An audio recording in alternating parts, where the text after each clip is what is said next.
need to understand that opportunity is not opened all the time. Otherwise, it wouldn't be called opportunity. Mark chapter 5. There you find the perfect time, the perfect encounter of the opportunity and time, okay, about two people, two women that needed a miracle. And they encountered the opportunity for that. Two characters in totally different circumstances. So the first encounter is with Jairo. He had a daughter that was almost dead. And as he saw that Jesus was passed through that region, and he goes to Jesus and he claimed to him, and he'll say, Lord, I ask you that you go to my house and lay your hand over my daughter, and I know that she'll be cured. And then Jesus goes in direction to his daughter's house to attend his plea. And now, as he's walking there to the direction of his house, then a woman comes up and she goes to the encounter with Jesus. This woman had an infirmity, an illness for 12 years. That was a constant flux of blood, non-stop flux of blood she had. And she said, when I touch Jesus' clothes, I will be cured. Remember this part? So pay attention. The daughter of one is ill at home, and the other is the woman of the flux of blood. The opportunity is unique. Who is the opportunity here? Jesus. But the circumstance of reality of each one's life is completely different. So just for you to understand, one is only 12 years old. The other has 12 years of illness. See how the circumstances are different. What one has time of life, the other one has its own time of illness, of a time of opportunity.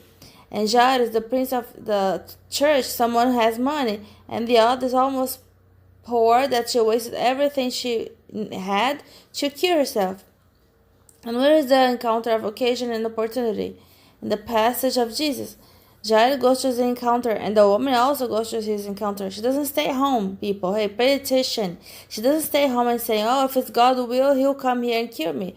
No, she stand up and go and encounter to Jesus, understanding that she was before an opportunity. So she touched Jesus on his way, and he stopped his walk, and he says, somebody touched me, because from me, I see virtue flow.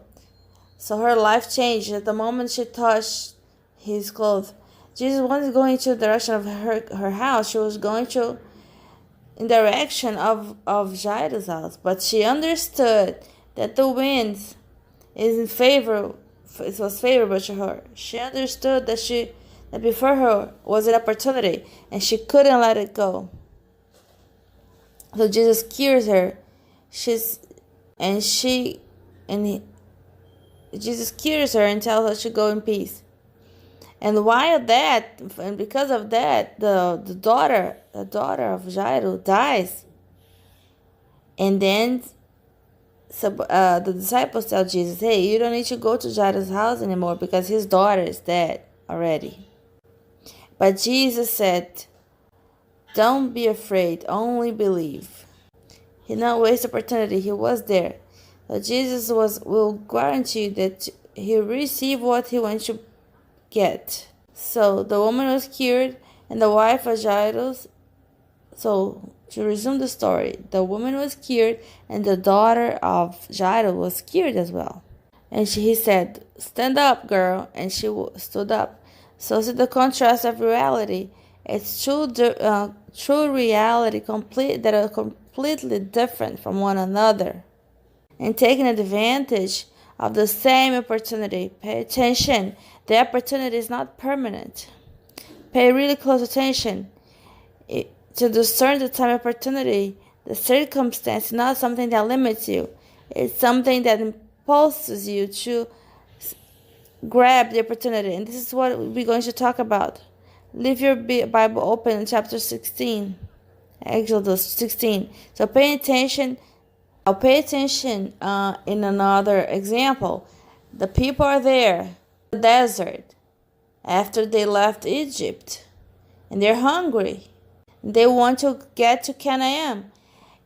And these people feels hungry, and they start complaining, saying, "Isn't there food here in the desert? So God would brought us here after He took us from Egypt. Are we gonna die here in the desert?" So the Lord will manifest His power in one of these forms, this ways to bring the manna. Manna is the food. It's such a precious food that was so important for the feeding of the people in the desert. Something so unique, something what won't be repeated.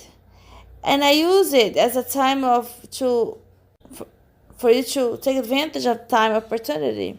It's a very fine seed, a little leaf that has the taste of basil, but nobody know what it is. Such as that the name of manna means, what is this? We set free through those who, and God gave that manna to people for those who had hunger. But the criteria is they would have to grab the manna only once a day. If they picked up more than normal, more than enough for the day, the manna would go bad, would petrify for the other day. So they couldn't pick up more than they could consume for each day. Now, the lesson here is opportunity has an expiration date, and we cannot let it lose. We cannot lose it. We cannot miss out. So in Exodus chapter 16 verse 21 said, "And they reaped each morning, each one, in the way that they could eat, because when the sun heated up, it would melt." That's why we say it has an expiration date, even though it comes from the heaven, from God. And that's why this is the example of opportunity. It has an expiration date. Even though coming from the heaven, from God, it was a very thin leaf. So see what's happened when the sun was completely up in the skies, and we see the time for 12. That leaf started to melt. So it needed to be ripped in an opportune time. This is why we determine that it has an expiration date. If it loses the expiration date, you lose the validity, the freshness. So it has an expiration time. So it's proved from us. It's not that it comes from God, that comes from heaven, or that God is willing to do. That it means that it's permanent, that won't pass. The opportunity can be the same. It flew like the dew through the land. So what is this? The opportunity is equal. The daughter of Jairo, the woman of the flux of blood, and Jesus being only one. The opportunity can be equal, but each one will take advantage of the opportunity according to their hunger, according to their disposition. Will take me to the second topic. Write it down. The second topic. You have to be willing to do, and we're going to reap it. On the pathway of the calling, you need to understand that there is an opportunity, and you cannot let it pass. And second, you have to have the willingness, and we're going to reap it. Hold on and analyze with me the verse 4 of chapter 16 in Exodus. Look at what's saying. So the Lord told Moses, "I will make rain bread from the heavens, and people will go out and will reap daily the portion of each day, so that I'll prove if they walk in my law or not." So manna had to be called every day. So you had to have this position. So what happened with who reaped more? So there are things in our life that comes to fuel us, but they end up going bad because of our lack of willingness to break through and to rip. And Solomon talks about this in the books of Proverbs, and he talks about us not eating the bread of the laziness. I want to extend the bread to manna, and to say that this bread of laziness, it causes petrifying. if we don't use it. So we have to have disposition, willingness, and have to reap. But people wanted to reap motivated by laziness, double portion. And what was the guide of the Lord? For each day a daily portion. Remember the Lord's Prayer? Our Father who art in heaven, hallowed be thy name. Thy kingdom come, thy will be done, on earth as it is in heaven. Give us this day our daily bread. Our daily bread. So He'll give. So we have to use daily what God gives us, without letting it be stuck. So we will forget, and it will fall in the place of petrifying. So you have to have willingness, and that we will reap. There are criteria in the opportunity. Do you see this? There's criteria in the opportunity. They like to talk to hide the procrastination and laziness. Obey the principle. When you obey the principle will keep the promise. So pay really good attention in this topic. We have as a reference the verse 20. Let's see what's written about manna. The verse 20. So them therefore did not listen to Moses. However, some of them left to the other day.